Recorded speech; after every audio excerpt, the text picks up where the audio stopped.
월요일 아침 증시 워밍업 시작하겠습니다. 개장 전 시장의 체크포인트와 관심 종목까지 모두 얻어가세요. YG경제연구소 차영주 소장 함께할게요.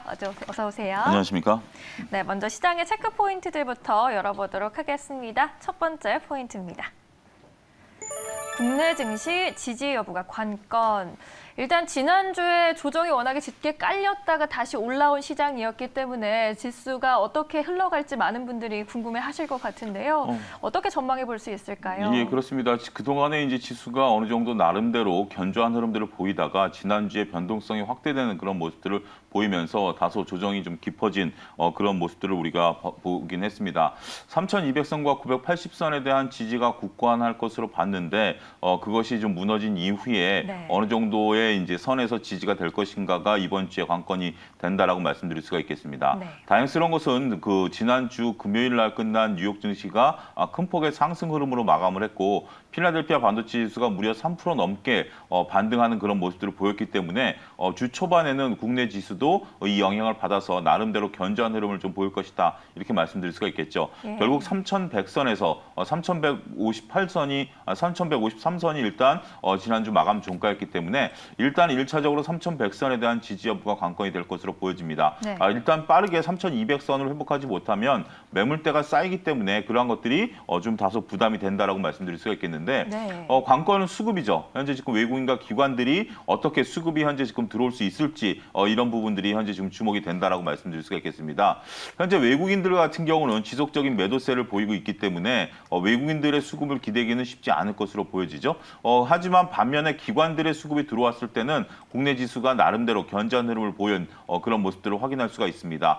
따라서 이번 주 같은 경우 기관들이 어떻게 잘 수급을 끌어당길 수 있을지 이런 것들이 이제 3,200선에 대한 안착, 980선에 대한 안착 여부가 관건이 된다라고 좀 말씀드릴 수가 있겠습니다. 일단 변수는 인플레이션에 대한 우려인데요. 네. 이런 것들이 현재 여전히 시장에 있어서 가장 큰 폭에 있어서의 변동성 확대 요소다라고 말씀드릴 수가 있겠죠. 인플레이션이라는 것이 나쁜 것만은 아닙니다. 적당한 인플레이션은 경기를 자극하기 때문에 증시에 있어서는 호재일 가능성이 높다라고 말씀드릴 수가 있겠는데 그만큼 인플레이션이 된다라면 경기가 좋아지기 때문에 금리를 인상하겠다는 거 아니겠습니까? 따라서 인플레이션과 주식시장과 금리가 한꺼번에 올라갈 가능성이 있다는 것은 전혀 배제할 수는 없습니다. 하지만 우리가 인플레이션이라는 것을 현재 최근에 코로나19 이후에 처음 목도하는 거기 때문에 그러한 부분에 따른 충격파가 일부 있을 것이다라는 점 때문에 증시에 있어서 변동성이 확대되고 있다라는 점이죠. 인플레이션이 나쁘다라기보다는 일단은 시장이 적응하는 시간을 갖기 위해서 인플레이션에 대한 설왕설래가 지금 현재 벌어지고 있다. 이런 관점에서 이해를 하셔야 될 것으로 보여집니다. 네. 가장 중요한 것은 주식시장에 있어서 추세인데요. 네. 안타깝게도 지금은 단기 하락 추세입니다. 지금 주식시장의 긴 시계열로 보면 아직까지 지수가 단기 조정 이후에 상승으로 전환할 가능성은 있습니다만 지금 단기간에 봤을 때는 3,200선에서 3,150선까지 지수가 떨어지고 있기 때문에 추세가 어떻게 변할지가 관점이 된다는 겁니다. 여러분들 추세에 대해서 상당히 관심을 많이 가지셔야 되는데 네. 추세를 가볍게 보셔서는 안 됩니다. 왜냐하면 매매 전략이 추세에 따라서 달라지기 때문입니다. 네. 우리가 소위 말해서 물타기를 한다라는 개념으로 바라볼 때는 그것은 추세가 상승 추세입니다. 상승 추세에서는 저점 매수 관점에서 보셔야 되지만 네. 하락 추세에서는 저점 매수가 아니고요. 고점 매도입니다. 따라서 그러한 부분들 때문에 올해 이번 주에 추세가 형성될 것으로 보여지기 때문에 이러한 추세의 흐름에 따라서 이번 주도 들어주지 못한다라면 추세가 역전되는 상황이 벌어지기 때문에 다소 우려스러울 수도 있다 이렇게 말씀드릴 수가 있겠습니다. 네, 일단 주말 사이에 뉴욕 지수가 3대 지수 흐름을 견조하게 만들어 놓긴 했습니다. 주 초반에 그에 따른 반등을 기대해 볼 수 있겠지만 전체적인 추세를 우리가 잘 팔로우하는 게 시점에서는 굉장히 중요할 것으로 보이네요. 두 번째 체크 포인트로 그럼 넘어가 보도록 할게요. 인플레이션에 대한 네. 말씀을 좀 길게 드렸는데요. 우리가 이제 인플레이션에 대한 것들을 확인할 수 있는 게 이번에 FOMC 회의록이 발표가 됩니다. 이번 네. 주에.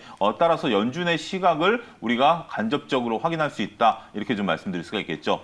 지금 전체적으로 봤을 때 연준의 시각이 어떤 스탠스를 취하고 있느냐에 따라서 현재 지금 연준이 바라보는 주식시장과 이러한 주식시장에 있어서의 모습들이 네. 좀 나타날 것이다라고 말씀드릴 수가 있겠습니다. 연준은 현재까지는 아직까지는 인플레이션 우려가 있습니다만 이런 것들이 크게 우려할 바는 아니다. 이렇게 지금 선을 긋고 있고요. 그리고 금리 인상도 지금 현재 21년이죠. 23년까지는 조금 가급적 금리를 인상하지 않겠다 이런 모습들을 좀 보여주고 있죠. 하지만 현재 지금 뭐 에그플레이션이라든지 아니면 원자재 가격 급등이라든지 이런 것들 때문에 인플레이션에 대한 속도가 생각보다 가파르게 확인이 되고 있죠. 이러한 점을 과연 연준이 주목하고 있는지 이번에 FOMC 회의록이 발표가 되면 연준 의원들의 생각을 간접적으로 읽어낼 수 있지 않겠는가 그렇게 말씀드릴 수가 있겠습니다. 딱 단기적으로는 뭐 금리를 올해 인상할 가능성은 거의 제로에 가깝다라고 많은 그 분석가들이 얘기를 하고 있기 때문에 단기적인 시각은 그렇게 크게 중요하지는 않을 것으로 보여집니다. 문제는 이제 중기적인 시각인데요. 중기적인 시각이 어떻게 되느냐. 빠르면 올 연말, 늦어도 내년 초에 금리를 인상하겠다라고 나온다라면 증시는 한 차례 더 요동칠 가능성이 있습니다.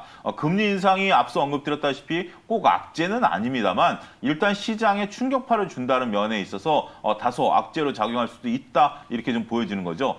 그러한 관점에서 과연 연준의 중기적인 스탠스가 어떻게 나오느냐가 이번에 FOMC 회의록에 대한 발표에 주목이 된다라고 말씀드릴 수가 있겠죠. 이러한 스탠스 변화가 과연 있겠느냐.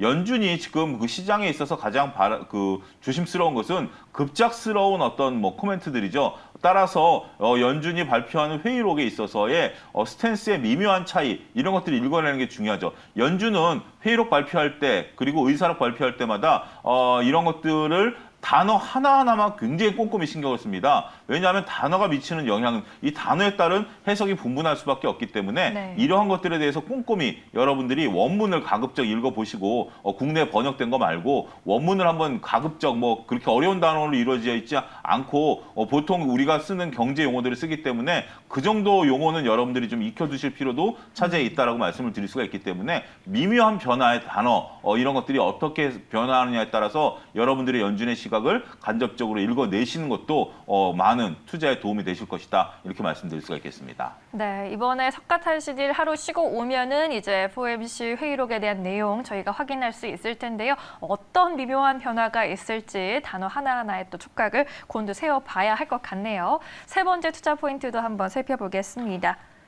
이번 주에 한미 정상회담이 드디어 열립니다. 네. 이제 문재인 대통령께서 미국을 이제 직접 방문하셔서 한미 정상회담이 열리는데 증시와 무슨 연관이 있느냐라고 봤을 때 이번에 상당히 귀추가 주목되는 회의다라고 말씀드릴 수가 있겠죠. 바이든 대통령이 당선된 취임한 이후에 처음 열리는 회의 아니겠습니까? 물론 일본 측과는 먼저 회의를 했습니다.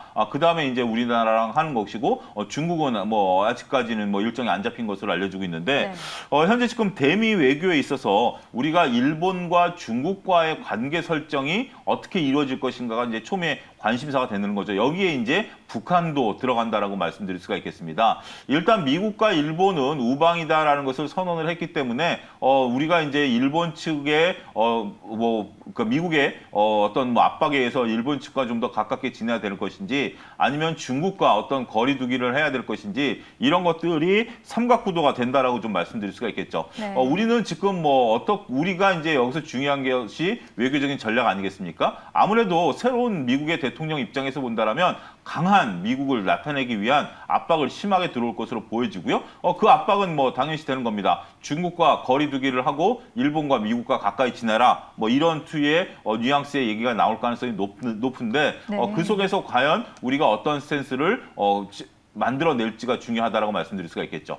두 번째로 관심을 보이고 있는 것은 지금 반도체에 관한 얘기입니다. 현재 지금 삼성전자가 미국 백악관에 불려 들어가서 반도체에 대한 어떤 얘기들을 좀 듣고 왔죠. 우리나라 기업이 남의 나라 대통령이 불러서 들어간 상황이 상당히 이례적이다라고 말씀드릴 수가 있겠는데 미국이 반도체 패권을 잡기 위한 그러한 부분이 아니겠는가 우리가 이제 말씀을 좀 드릴 수가 있겠습니다. 물론 차량용 반도체에 한정해서 얘기한 것으로 알려지고는 있습니다만 전반적인 반도체 시황에 있어서 우리나라 삼성전자와 SK하이닉스가 워낙 글로벌리 큰 규모의 기업체들이기 때문에 이러한 쪽들의 미국의 시각이 확인되는 것들 이런 것들이 상당히 중요하죠. 이는 또한 중국의 굴기와도 관계가 있습니다. 중국도 반도체 시장에 있어서의 파이를 키우기 위해서 상당히 많은 지금 자금을 쏟아붓고 있지 않습니까? 이러한 자금을 쏟아붓고 있는 것들을 미국이 경계하기 위해서 현재 지금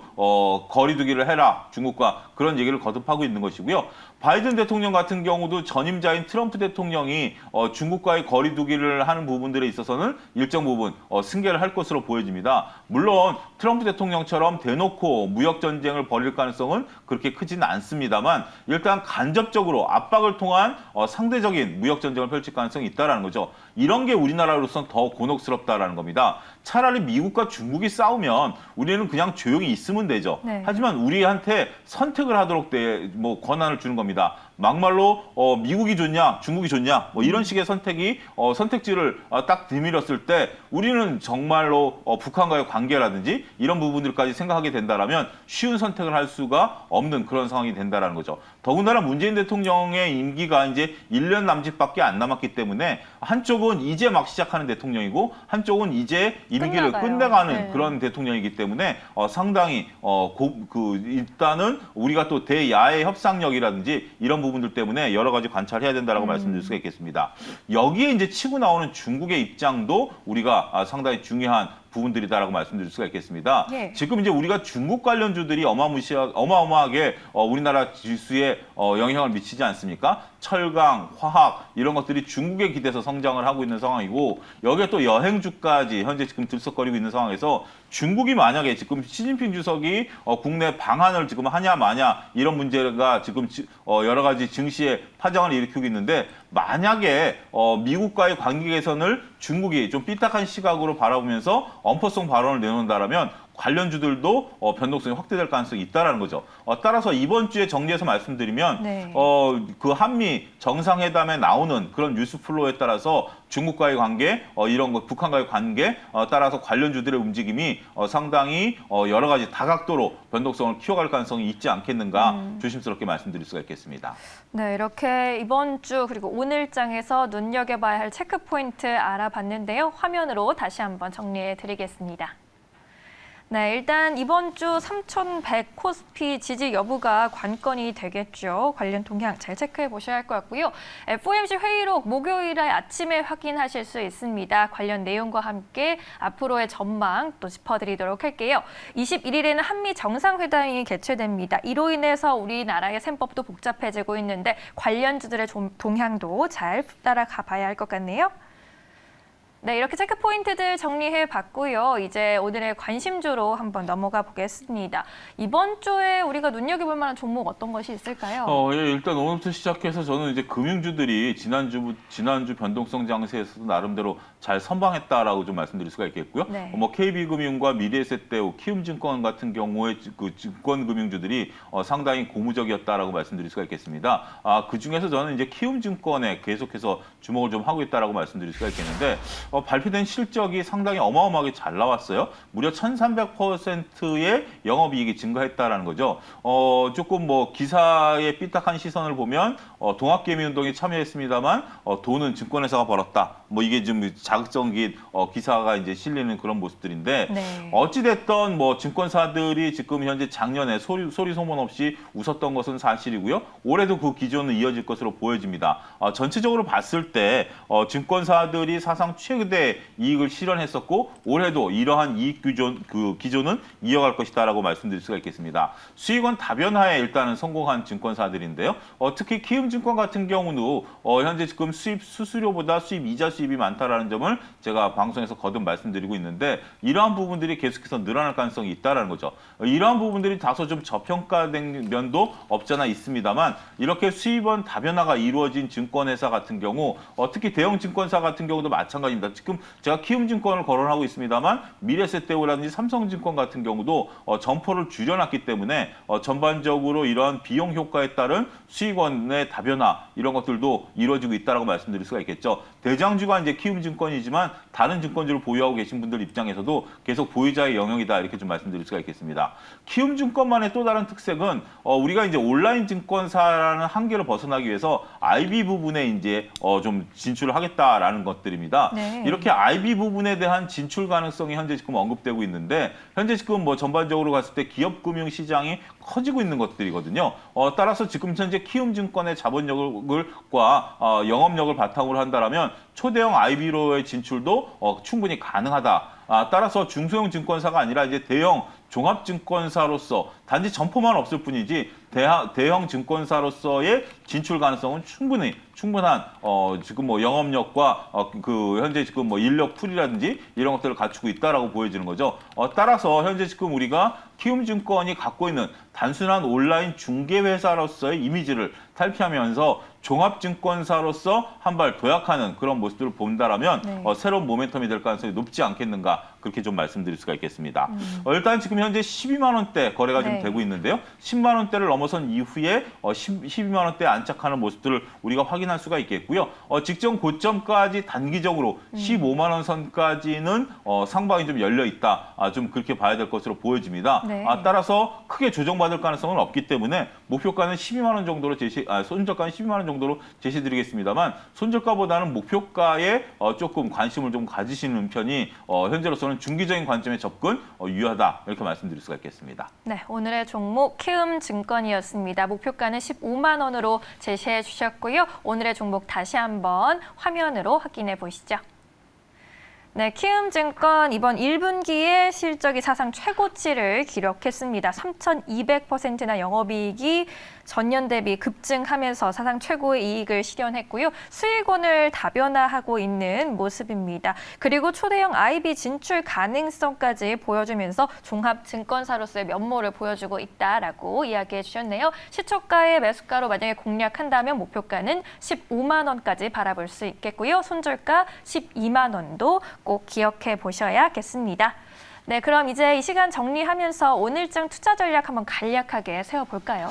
일단은 뭐 반발 매수세가 좀 있는 상황이기 때문에 오늘도 그렇게 쉽게 지수가 움직일 가능성은 있어 보입니다. 예. 하지만 오늘 오후까지 만약에 장이 버티지 못한다라면 나름대로 변동성에 대한 확대를 다시 한번 고민해 보셔야 될 것이고요. 만약에 오후 때의 시장이 좀 견조한 흐름들을 보인다라면 이번 주 후반까지도 나름대로 시장은 좀 견조한 모습 보일 가능성이 있지 않겠는가. 그러니까 결국 오전 오후에 오전에는 강한 흐름이 오후까지 이어질 수 있을지 관심 있게 지켜봐야 되지 않을까 말씀드릴 수가 있겠습니다. 네, 알겠습니다. 오늘장 투자 전략까지 한번 여쭤봤고요. 차영주 소장은 여기서 인사드리도록 할게요. 오늘 말씀 고맙습니다. 감사합니다.